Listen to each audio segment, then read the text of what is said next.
Thanks Shanshou for his part. Now let's move on to taking a quick look at how we build this app using the Cloud Code workflow.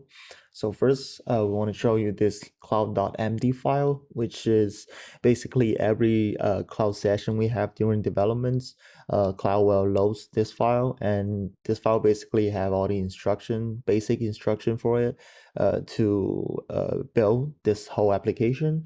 It will use imports to pull different modular files. Like, for example, we have a specific file for architecture, tech stack, repository structure. We also have one for coding convention, commits and standards, testing strategy, the API databases, security rules.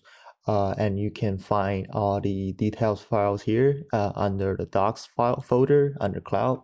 You can see we have different requirements like the REST API format preference.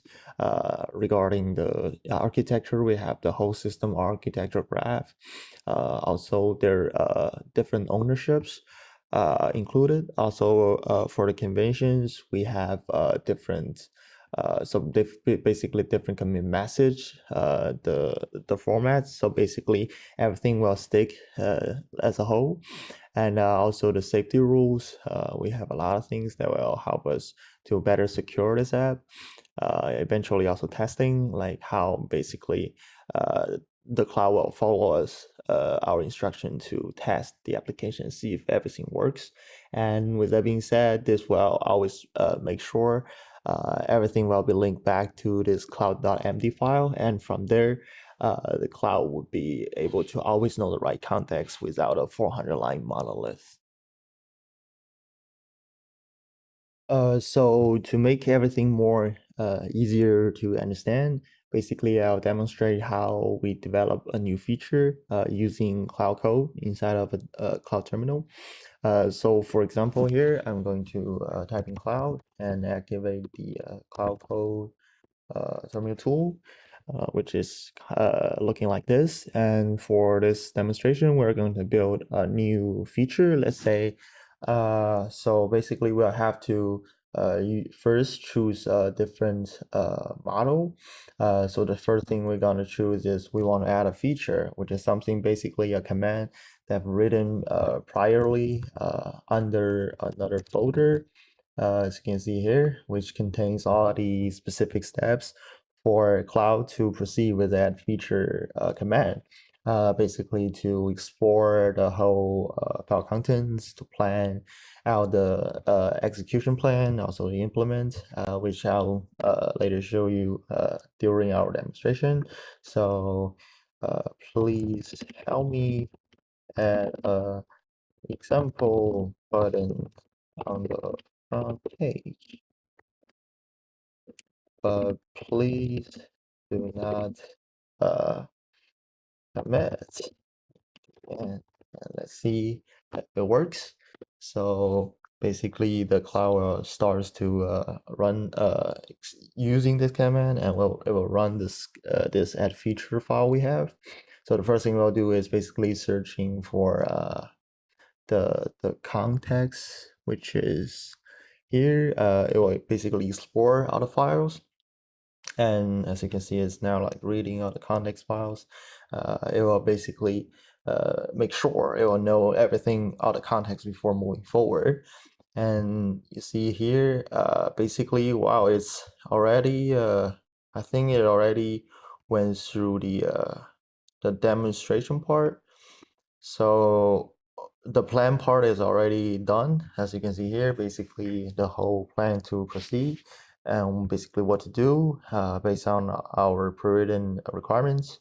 And then we'll do the TDD different test. So we'll do a read test, basically write a failing test first. So it will write something that once we actually finish the feature, it should pass. And then we'll have we change the green phrase, which basically the minimum needed to make the test pass. And we will also do a security checklist for to add more security to it. So basically, as you can see here, Cloud is doing it itself, doing the red. Okay.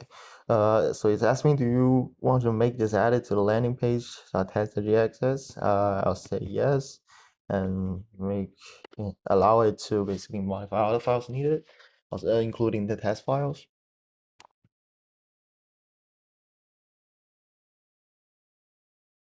So yeah, basically, eventually it will reach, I think, the next step, which is once all the tests is passed, it will try to refactor all the code and make sure it's not like taking too long, or like, because we have that in the requirements and everything.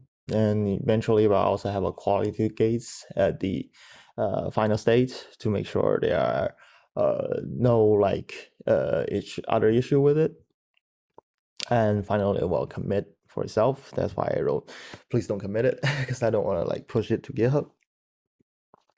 And due to, I think, time constraint, we're probably not going to show you the full process of this experience. So let's move on to the next part. So next, let's talk about a security reviewer thing we basically implemented. We'll use basically a review security cloud command to activate it.